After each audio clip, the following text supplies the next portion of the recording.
See the money almost done. Feel you, getting all the peace of mind. Feel wild. Everybody wanna know how it feel. Everybody wanna see what it's like. Well, baby, wanna be a queen. Well, alright. We all deserve to find the peace in this life.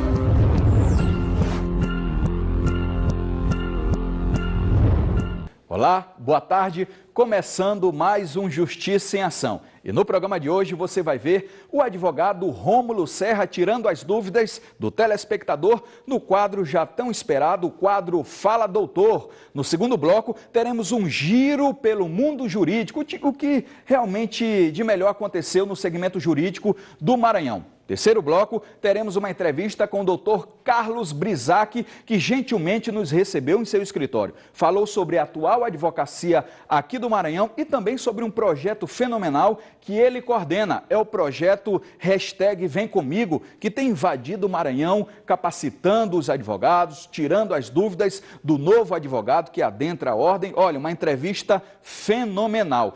E no quarto e último bloco, teremos o procurador-geral aqui do Maranhão, Dr. Luiz Gonzaga, que vai falar sobre uma premiação muito interessante que o Ministério Público está concorrendo, que é o MP contra a corrupção. Estão entre os 3 melhores do Brasil. Também sobre o prêmio jornalismo, né? O prêmio que eles estão lançando em comemoração aos 50 anos de Ministério Público. Tudo isso hoje aqui no Justiça em Ação.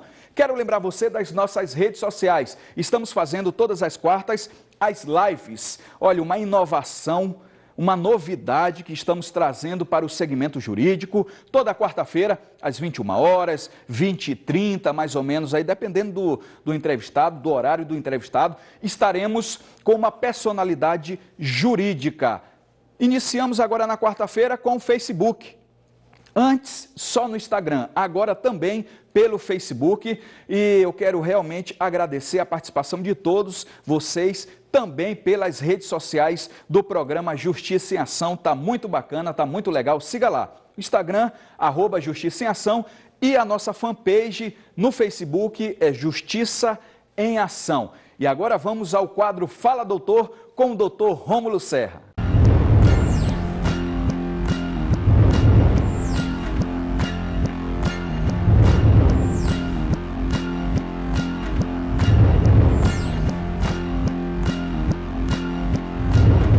E já estamos aqui no estúdio com o Dr. Rômulo Serra, que vem abrilhantando o Justiça em Ação com seus conhecimentos jurídicos e tirando a dúvida de você, telespectador. Dr. Rômulo, mais uma vez um prazer estar recebendo o senhor aqui no Justiça em Ação. Prazer todo meu, Fidel. Está mais um sábado aqui.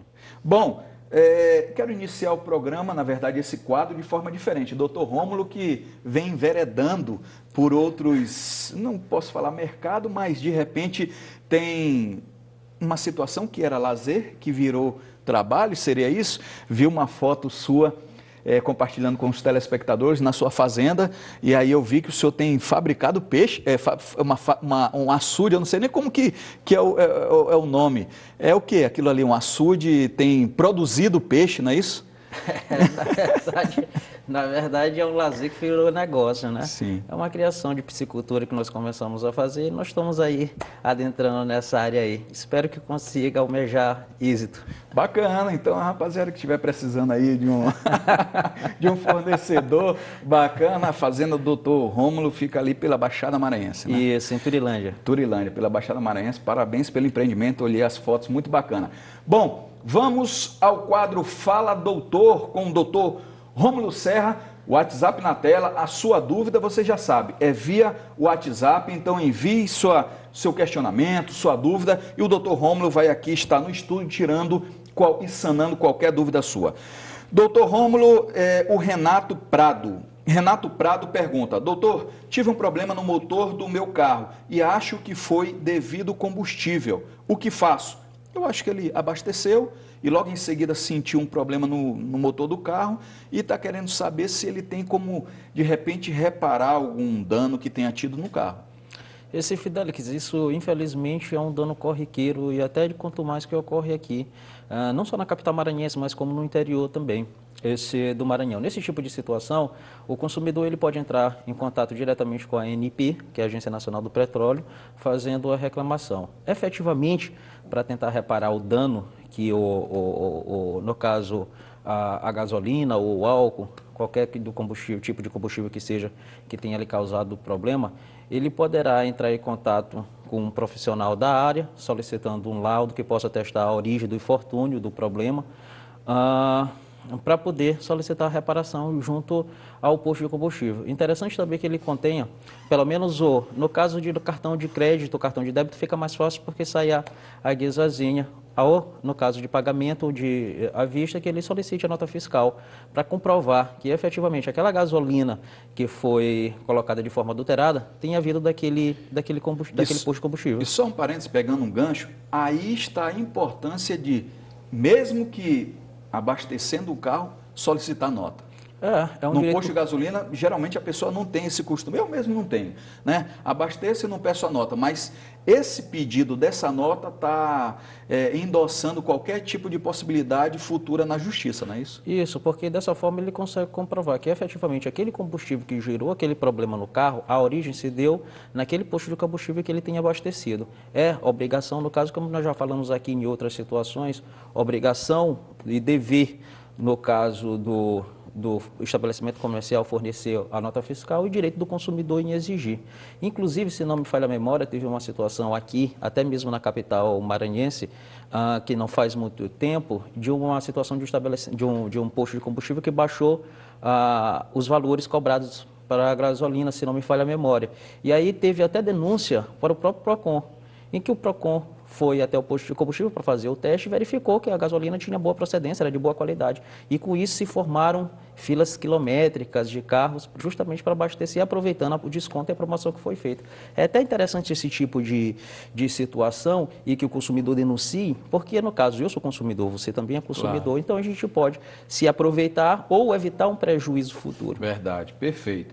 Bom, a sua participação é pelo WhatsApp, envie o seu número, o telefone na tela e o Dr. Rômulo Serra está aqui no estúdio para tirar as suas dúvidas. Doutor, a Francisca Alves pergunta: colocaram meu nome no SPC de forma indevida. Qual o prazo que tenho para reclamar pelos danos morais na justiça? Bom, Francisca, é uma situação muito simples de ser respondida. O prazo é de 5 anos a contar do conhecimento do dano. Então, se a Francisca tomou esse conhecimento do dano hoje, ela tem 5 anos, a partir do conhecimento do dano, para fazer a solicitação via judicial de todos os aborrecimentos, de dissabores e de qualquer outro tipo de infortúnio que tenha lhe causado em decorrência do seu nome inscrito indevidamente no Serviço de Proteção ao Crédito. Perfeito. É um prazo um pouco estendido, né? A gente imagina que com 1 ano você já perde os direitos e a importância dessas questões que o Dr. Rômulo tem levado ao telespectador é assim impressionante, porque eu também não imaginava que seriam 5 anos a partir do dia que você tem um conhecimento para poder entrar na justiça, né? O Código de Defesa do Consumidor, no seu artigo 27, ele preceitua essa possibilidade. Então, dentro dessa disciplina, ele dá, no caso, o direito ao consumidor, dentro desse prazo prescricional de 5 anos, de fazer a solicitação e de requerer, no caso, uma reparação por danos morais pelos prejuízos sofridos em decorrência do nome colocado indevidamente nos órgãos de serviço. Perfeito, doutor Rômulo. A sua participação é via WhatsApp. Você manda o seu WhatsApp, sua dúvida. Dr. Rômulo Serra está aqui no estúdio para sanar qualquer dúvida. Bom, contratei um pedreiro, não colocou o nome, Dr. Rômulo, mas enfim, está aqui o WhatsApp. Contratei um pedreiro para fazer o serviço na minha residência. Foi-me passado por ele um orçamento. Só que posteriormente a isso, ele me disse que precisaria fazer um ajuste no preço e aumentaria ainda mais o valor inicial do orçamento. Sou obrigada a aceitar esse novo orçamento? Não, Fidelis, o consumidor nesse tipo de situação ele não é obrigado a aceitar o novo orçamento, até porque o artigo 40, parágrafo 3º do Código de Defesa do Consumidor, que dispõe a respeito desse sentido, diz que o consumidor ele não responde por qualquer ônus ou acréscimo na contratação de serviços de terceiro que não esteja dentro do orçamento prévio. Então, se foi feito o orçamento prévio, foi dado para o consumidor e houve aceitação desse orçamento prévio, posteriormente o fornecedor de serviço ele não pode dizer que haverá um acréscimo. Então não é obrigação nenhuma, no caso do consumidor, aceitar esse acréscimo que porventura advenha de uma solicitação do pedreiro ou de qualquer outro fornecedor de serviço que venha a ser contratado. Perfeito. Bom, a sua participação, você já sabe, é via WhatsApp, telefone na tela, você envia a sua dúvida e o Dr. Rômulo Serra tira aqui no estúdio do Justiça em Ação. Doutor, estava grávida e o meu plano de saúde negou a cobertura do parto. Alegaram que o prazo de carência não tinha sido cumprido, mesmo sendo situação de urgência. Pode isso? É a Carla que está perguntando. Bom, Carla, essa é uma situação, e aqui, Fidelix, eu te digo de antemão, depende da situação e depende muito do caso concreto. Aqui eu vou responder justamente em cima da pergunta realizada pela Carla. Primeiramente, é interessante dizer que o contrato de assistência à saúde é um contrato e, portanto, desde que é assinado, faz força vinculante entre as partes, devendo ser respeitado as suas cláusulas contratuais. Só que todo contrato, na sua origem, ele deve respeitar o ordenamento jurídico. E aqui, no caso, a gente faz relação notadamente e especificamente ao Código de Defesa do Consumidor, que é o que rege a plenamente aplicável às hipóteses de contratos de assistência à saúde, e a Lei de Plano de Saúde, que é a Lei 9.656 de 98. Então, todo contrato de assistência à saúde, que é um contrato de adesão na sua essência, deve obedecer essa legislação. Efetivamente, traz alguns prazos de carência. O primeiro caso são, no caso de parto a termo, que nós dizemos que é o parto normal, são 300 dias de carência. Então, o que quer dizer? Que, a partir da assinatura do contrato, tem 300 dias de carência para que o plano de saúde arque com a cobertura referente ao procedimento. Tem, em outros incisos, 180 dias para os demais casos e 24 horas no caso de urgência e emergência. Como a Carla falou aí, a situação dela se amolda, se afigura um caso de urgência e emergência. Isso. Então, nós pressupomos que não seja um parto a termo, que não seja um parto normal, mas que seja um parto cesárea. Então, nessa hipótese de parto, já que é um parto cesárea, nós já excluímos a situação do parto a termo e, consequentemente, a sua carência. Isso vem previsto, esses prazos, eles têm previsto na Lei do Plano de Saúde, especificamente no artigo 12, e no artigo 12, inciso 5º e os seus incisos. Na própria Lei de Plano de Saúde, no artigo 35C, ela diz que é obrigatória, e aí é taxativo, a cobertura por parte do plano de saúde com relação a casos de emergência, e aí se diz aqueles que coloquem em risco a vida ou que tenham um dano irreparável, desde através de declaração do médico. Ou seja, o médico vai declarar que aquilo dali é uma situação de risco de vida ou que pode causar um dano irreparável. Isso nas hipóteses de emergência. E no caso de urgência, justamente devido a complicações no período gestacional. Então, resumindo, para ficar de uma forma bididática e simples do consumidor e, no caso do telespectador, entender. Nesse tipo de situação, verificado através de laudo e de relatório médico emitido pelo juiz, ressaltando que é uma situação de urgência e uma situação de emergência, ao meu modo de ver, esse prazo de carência de 300 dias é mitigado.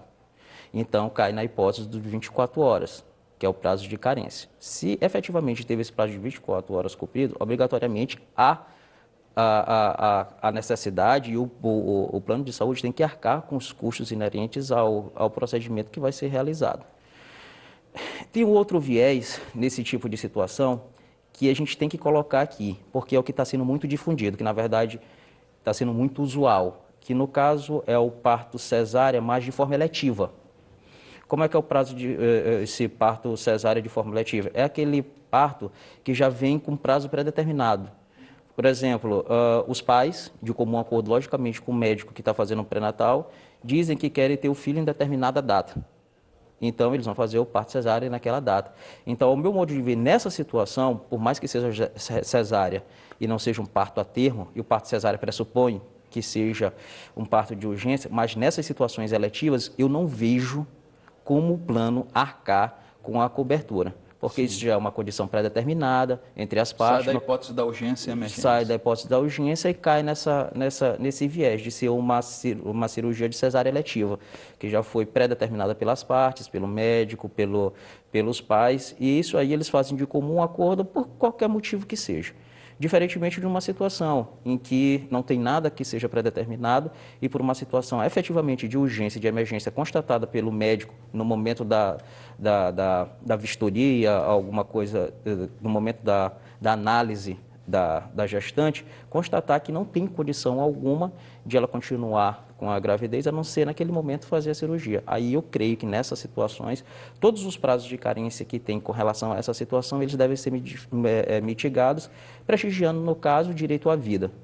Então, nesse tipo de situação, a dela, que a gente aqui não tem muitos subsídios para responder, a não ser a situação de emergência dela, se ela conseguir se encaixar nessa situação efetiva de emergência e que não teve outra forma a não ser naquele momento proceder com o parto, eu creio que o plano de saúde ajude de maneira correta. Agora, se for uma maneira de urgência, mas que era já uma situação eletiva, que já estava pré-determinada a data, em que ela chegou junto ao hospital, com todas as situações, já sabendo que naquele dia, naquele momento ela teria, eu creio que não cabe aqui a cobertura por parte do plano de saúde, se não tiver sido cumpridas as especificações legais. Perfeito. Bom, mais uma participação do Dr. Rômulo Serra aqui no Justiça em Ação. Dr. Rômulo, quero lhe agradecer por mais uma participação, dar os parabéns pelo empreendimento, né? Como o senhor falou, o lazer que virou negócio, e dizer que é uma honra tê-lo aqui junto conosco. A honra é toda minha e é um lazer que virou negócio, espero que dê frutos. Bacana. Vou de intervalo, na volta tem mais Justiça em Ação.